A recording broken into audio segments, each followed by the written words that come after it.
Assalomu alaykum do'stlar. Bugun sizlar bilan 92-mavzu doirani teng bo'laklarga bo'lish mavzusini o'rganamiz. Qani ketdik. Birinchi misol. Rangli shisha bo'laklaridan ishlangan rasm vitraj deb ataladi. Ko'pincha xonalarni bezatish uchun deraza o'rniga vitraj qo'yiladi. Vitrajlarning turlarini ko'rib chiqing. Bu vitrajlarni simmetrik bo'laklardan tuzilgan deyish mumkinmi?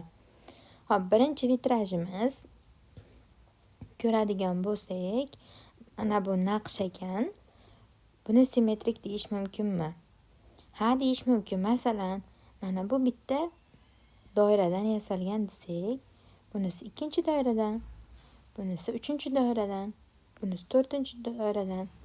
To'rtta doirani bitta qilib yasagan desak bo'laveradi. Qolganlarini ham xuddi shunaqa ko'rinishda aytsak bo'laverar ekan. Ikki alohida varaqda 6 cm diametrli aylana yasang.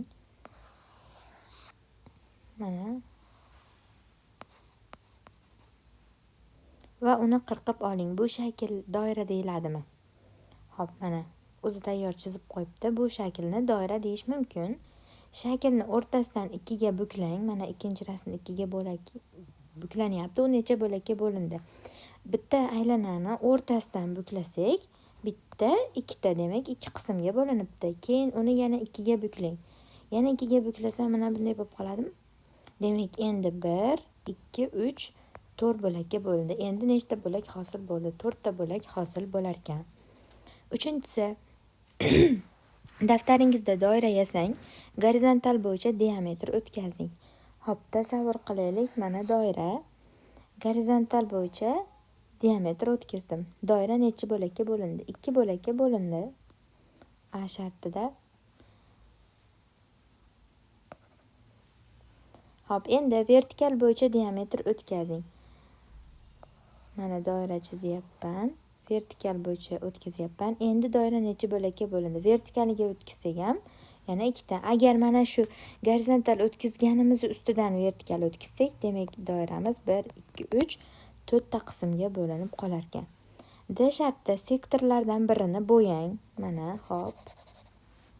Har bir sektorning burchagi haqida nima deyish mumkin? Hop. Endi har bir sektorning burchagi bular bir-biriga perpendikulyar bo'lgani uchun 90 gradusdan bo'lib qoladi. Hammasi 90 gradusdan bo'lib qolar ekan. Demak 90 gradus. 4. Amallarni tushuntirish bilan bajaring, javoblarni tekshiring. Hop, birinchi misolimiz oddiy qo'shish ekan. Buni ustun shaklida qo'shib qo'ysak bo'laveradi. 8302 qo'shaman 2938 ni.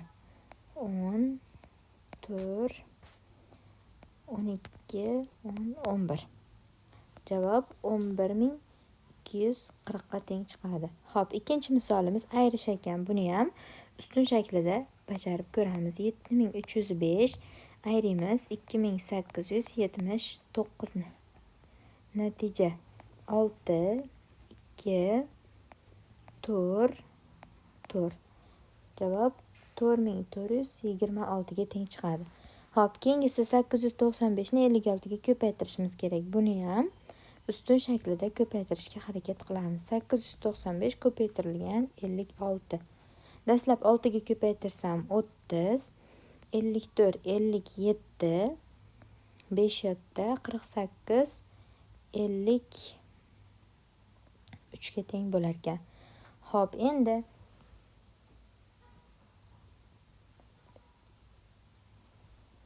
5 ga ko'paytiradigan bo'lsam 25, 45, 47, 4 yotta bo'lsa 40, 44. Hop, endi natijani qo'shadigan bo'lsam 9845 ga teng chiqadi. Demak, uchinchi misolimizning javobi 9845. Hop, keyingisi 2064 ni bo'lishim kerak 8 ga. 20 ni ichida 2 ta bor, 16, 46 bo'lyapti. 5 ta bor, 40, 64 bo'lsa 64 ida 8 ta bor. Demak, 258 ga teng chiqar ekan. Beshinchisi, rangli va shaffof shisha bo'laklaridan vitraj yasaldi. Bunda shaffof bo'laklar uchun rangli bo'laklardan 3 marta ko'p. Demak, ranglini x ta desam, shaffof 3 marta ko'pmikan? Demak 3x bo'lar ekan. Endi agar hammasi bo'lib vitrajda 596 ta shisha bo'lsa, shaffof shishadan necha bo'lak ishlatilgan? Demak, x ga 3x ni qo'shsam 596 ga teng bo'lar ekan. X ga 3x ni qo'shadigan bo'lsak, 4x barobar 596. 596 ni 4 ga bo'ladigan bo'lsam, menda x chiqadi. X teng 149. Demak, rangli shishalarimiz 149 ekan. Bizda shaffofini so'ragani uchun 149 ni ko'paytiraman 3 ga. Natija 447 ga teng bo'ladi. Demak, shaffof shishalardan 447 ta ishlatilibdi. 6. Vitraj yasash uchun 3 bo'lak, bittasi to'g'ri to'rtburchak shaklida, ikkitasi yumaloq shaklda bo'lgan shisha bo'lagi kerak. To'g'ri to'rtburchak shakldagi bo'lakning bo'yi 1 metr 3 detsimetr, ya'ni 13 detsimetr ekan. Eni esa 80 santimetr, ya'ni 8 detsimetrga teng ekan.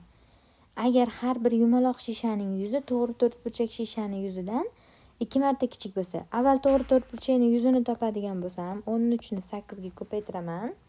13 kara 8 104 ga teng bo'ladi. 104 detsimetr kvadrat. Endi yumaloq shishalarimiz mana shu to'rtburchakdan 2 marta kichik ekan. Ya'ni bu 52 detsimetr kvadrat ekan. Bunisi ham 52 detsimetr kvadrat. Endi umumiy yuzani topadigan bo'lsam, 52 qo'shaman 52 qo'shaman 104. Demak, javob 208 ga teng bo'ladi. Bundan ko'rinadiki, vitrajni umumiy yuzi 208 detsimetr kvadratga teng ekan. 7. Agar yumaloq vitrajlarning bo'laklari soni 12 ga bo'linishi kerak bo'lsa, unda nechta sektor bo'lishi mumkin? 3 ta misol keltiring. Xo'p, mana yumaloq vitraj. Uni biz bitta mana 4 ta bo'lakka bo'lindi deb bo'lsam,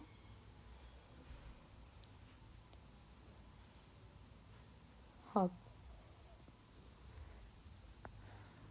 Ana 1 2 3 4 5 6 7 8 9 10 ta. Endi mana buni ham yana bitta bo'ladigan bo'lsam, 12 ta qismga bo'lindi. Demak, bu yerda bitta, 2 ta, 3 ta, 4 ta, 5 6 7 8 9 10 11 12 ta sektor bo'lar ekan. 12 ta sektor. 8. Vitraj siniq chiziqning shaklidagi mustasma bilan o'ralgan burchaklarni 3 ta ustun bo'yicha yozishimiz kerak ekan. Demak, A, B, C, ya'ni B burchagimiz ko'rinib turibdi 90 gradus, ya'ni 90 gradus bo'lsa, to'g'ri burchak bo'lardi. Demak, B. Xo'p, C haqida nima deyish mumkin? C ham to'g'ri turibdi. D-chi? Endi bu o'tmas burchak deyiladi, ya'ni mana 90 gradusdan katta. Demak, o'tmas burchakka D burchak bo'lyapti. Endi E burchak haqida nima deyish mumkin? E burchak 90 gradusdan kichkina bo'lgani uchun buni o'tkir burchakka yozamiz. Mana bu yer E, D ni o'tmasga yozamiz. Xo'p, F burchak ham o'tkir burchak bo'lyapti. F. Xo'p, keyingisi K burchak ham 90 gradusdan kichkina. Keyingisi M burchagimiz 90 gradusga teng bo'lyapti. Yo'q, transporterda o'lchab ko'radigan bo'lsak 90 gradusdan ozgina katta, demak, bu ham o'tmas burchakka kirar ekan. 9. Vitraj chizmasining o'lchami 30 ga 40 santimetr. Tayyor vitrajning yuzi 48 metr kvadrat. Uning eni va bo'yini toping. Xo'p, 30 santimetr 40 santimetr bo'lsa, yuzini topsak, 30 ni ko'paytiraman 40 ga. 1200 santimetr kvadrat. Tayyor vitrajimiz 48 metr kvadrat bo'lsa, bu degani 480 ming santimetr kvadrat. Necha marta katta ekan? Buni topish uchun mana shu 480 mingni bo'laman 1200 ga. Natija 400 ga teng chiqadi. Demak, 400 marta kattalashtiryapmiz ekan. 30 santimetrni 400 ga ko'paytiradigan bo'lsam, 12000 santimetr, bu degani 120 metrga teng bo'ladi. Xo'p, 40 santimetrimiz bo'lsa, buni ham 400 ga ko'paytiradigan bo'lsam, 160 metrga teng bo'ladi. Demak, uni eni 120, bo'yi 160 metrga teng bo'lar ekan. 10-si sxemalardan foydalanib ifoda tuzing va uni hisoblang. Birinchi sxemamizda 8505 ni bo'lyapti 45 ga. Xo'p, bitta bor. 45 deydigan bo'lsak 40 0. Xo'p, 400 ichida 8 ta bor. 360 bo'lyapti. Yana 45 ni qo'shadigan bo'lsak, buning ichida 9 ta bor. Demak, 405. Natija 189 ga teng chiqdi. Endi 189 dan ayrimiz 67 ni. Natija 122 bo'ladi. Mana bu yer 122. Endi 20700 ni bo'lamiz ekan 900 ga. Nollarni o'chirib yuborsam 207 ni bo'lib qo'yish kerak 9 ga. 2 ta bor desak 18. 27 ni ichida 3 ta bor. Demak, 23 ga teng bo'ldi. Endi nima qilishim kerak? Oxirgi qadamda 122 ni ko'paytiraman 23 ga. 3 ga ko'paytiradigan bo'lsam 366 2 ga ko'paytirsam 244. Qo'shamiz 6 10 8 2806 ga teng chiqar ekan. 11. Vitraj san'ati ko'rgazmasi 3 kundan oshiq bo'ldi. Birinchi kunga 1417 nafar. Ikkinchi kunga esa birinchi kundagidan 218 nafar ko'p, ya'ni 1417 ga qo'shamiz 218 ni. Uchinchi kunda esa so'roq ekan. Endi ko'rgazmaga jami bo'lib 4924 ta odam kelibdi. Uchinchi kundagini so'rayapti. Demak, uchinchi kundagini topish uchun 4924 dan birinchi kundagini ayirib olamiz. Va ayrimiz ikkinchi kundagini. Ikkinchi kundagini hisoblab olaylik. Birinchi 1417 ga qo'shamiz 218 ni. 15 2 3 6 1. Demak, ikkinchi kuni 1635 ta kelibdi. Uchinchi kuni so'roq. Endi bundan yana ayrayman 1635 ni. Ustun shaklida ayraydigan bo'lsak 4924 dan 1417 ni.